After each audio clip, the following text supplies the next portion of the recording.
नमस्कार। इस समय मैं ब्रज की पावन भूमि पे हूँ। पावन भूमि ऐसी जहाँ पर अपनों के लिए नहीं दूसरों के लिए जिया जाता है, जिन्होंने पूरा अपना जीवन समर्पित कर दिया। मेरे पीछे कुछ बहनें यहाँ पर, ये जो है वात्सल्य ग्राम है, यहाँ पर कहते हैं दीदी माँ साध्वी रतनरा जी, जिन्होंने पूरा अपना जीवन ऐसे लोगों के लिए दान किया है और समाज के लिए जिसकी हम कुछ व्याख्या नहीं कर सकते।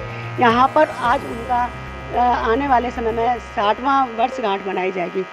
उसके विषय में जानते हैं यहाँ पर क्या क्या होना है और किस तरीके से होगा। यहाँ सुना है बहुत बड़े बड़े राजनेता और हमारे भारत के प्रधानमंत्री भी और अन्य लोग भी आ रहे हैं। जानते हैं क्या उनका कार्यक्रम रहेगा, किस तरीके से चलते हैं। दीदी माँ नमो नारायण, आप कहाँ पर क्या क्या होगा आप मुझे थोड़ा सा बताते जाइए। किस तरीके से लोकार्पण होगा और क्या क्या उद्घाटन होना है, किस तरीके से पूरा आपका वात्सल्य का आंगन पूज्य दीदी माँ जी के शरीर के 60 वर्ष होने की उपलक्ष्य में षष्ठी महोत्सव का दिव्य आयोजन करने जा रहा है, जिस आयोजन में भारतवर्ष के आध्यात्मिक जगत की दिव्य विभूतियाँ, राजनीतिक जगत की दिव्य विभूतियाँ और सांस्कृतिक जगत की भी अनेक दिव्य विभूतियाँ वात्सल्य के आंगन को सुशोभित करने के लिए आ रहे हैं। क्योंकि ये षष्ठी महोत्सव है और पूज्य दीदी माँ जी का जितना भी शिष्य परिकर है इस उत्सव को मना रहा है। आप यहाँ देख रहे होंगे सारा शिष्य मंडल है पूज्य दीदी माँ जी का। हम सारे गुरु भाई बहन, हम लोगों के लिए ये हमारे जीवन का सबसे विराट महोत्सव है, क्योंकि ये इस उत्सव में सारे शिष्यों को अपने गुरु चरणों में कुछ करने का सौभाग्य मिला। जिनके चरणों में से हमने संन्यास पाया, जिनकी वाणी ने सारे जगत को जागृत किया, उनके लिए हम क्या करेंगे। और वो तो इन सब चीज़ों से परे हैं। उनका उत्सव मना के हम सब आनंदित होने वाले हैं। तो ये तो आनंद उत्सव है जो वात्सल्य के आंगन में हो रहा है। अभी आप जिस विद्यालय में हम लोग खड़े हैं, समृद्ध गुरुकुलम है।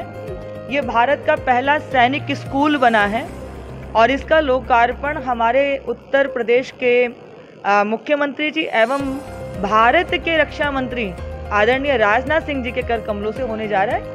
साथ ही 1 तारीख को प्राकृतिक चिकित्सालय का भी लोकार्पण होने जा रहा है, जिसका लोकार्पण योग ऋषि बाबा रामदेव जी और आचार्य बालकृष्ण जी के द्वारा हो रहा है। इसे पावन अनुष्ठान में 3 दिन का चूंकि महोत्सव है, तो अलग अलग दिन भारत के कई अखाड़ों के आचार्य महामंडलेश्वर और बहुत सारे संत जगत के बहुत दिव्य ऐसी विभूतियाँ जिनका दर्शन भी सबको लाभान्वित करता है, तो ऐसे बहुत सारे रहेंगे।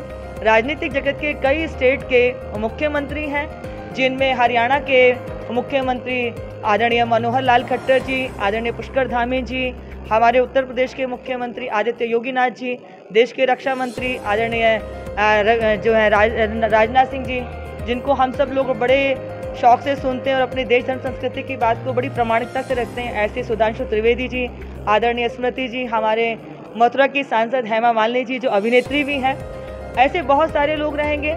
साथ ही साथ सांस्कृतिक जगत की जो दिव्य विभूतियाँ हैं, आदरणीय मालिनी जी और आदरणीय सोमा घोष जी जो पद्मश्री विभूषित हैं, जिन्हें भारत में भी इतना सम्मान प्राप्त है, तो ऐसे लोगों के द्वारा हमारी ब्रज की गायिका साध्वी पूर्णिमा जी एवं ध्रुव एवं शिवर्णा जी के द्वारा भी सुंदर सांस्कृतिक प्रस्तुतियाँ यहाँ रहेंगी। ये तो बहुत अच्छी बात है कि यहाँ पर एक इस तरीके का जन्मदिन मनाया जा रहा है। लेकिन थोड़ा सा अलग हटके थोड़ी सी मैं जानकारी, अब तक यहाँ पर दीदी माँ ने जब से ये चालू किया, लेकिन हम लोगों को पहले से पता है कि दीदी माँ का शुरू से बचपन से संघर्ष रहा और इस काम को उन्होंने राम मंदिर के लिए भी उनकी बहुत अहम भूमिका रही।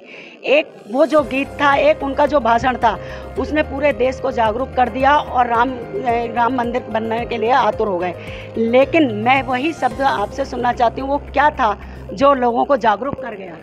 पूज्य दीदी माँ जी कहते हैं कि चूँकि ये देश जो है ये उनका है जो भारत को प्रेम करते हैं। वो कहते हो हिंदू या मुसलमान, जिसे इस देश से प्यार नहीं उसे देश में रहने का अधिकार नहीं। तो जो भारत का है वो भारत से प्रेम करेगा। और जो राम है वो कौन है, बोले वो भारत की अस्मिता है। तो दीदी माँ जी ने कहा था कि वीर शिवा राणा प्रताप का गूंज उठा वो नारा है, कहो गर्व से हम हिंदू हैं, हिंदुस्तान हमारा है। हम हिंदू हैं, हिंदुस्तान हमारा है। ये एक शब्द ने राम मंदिर को बनवा दिया। इस तरीके की जागरूकता, अच्छा आने वाले समय में दीदी माँ तो नहीं है लेकिन आप ही हैं, आप उनकी शिष्य हैं और सभी को पता है। तो मैं ये जानना चाहती हूँ यहाँ पर जो इस समय कृष्ण का जो मंदिर है जो, उसके लिए क्या रहेगा? ऐसा है कि प्रभु चाहे कृष्ण हो, चाहे शिव भगवान हो, चाहे प्रभु राम हो, ये भारत के ऐसे देव सत्ता है जो हर हिंदू की रोम में बसे हुए हैं और इसको बताने के लिए शब्दों की ज़रूरत नहीं है, वो हमारे सबके एहसास में है। और सदैव जब भी किसी ने जयकार की है तो तीनों का समावेश एक ही में है। लेकिन चूंकि ये देश राम का है, कृष्ण का है, शंकर जी का है, वो कहते हैं ना दीवार की प्राचीर वो बताती है कि ये किसका रहा है।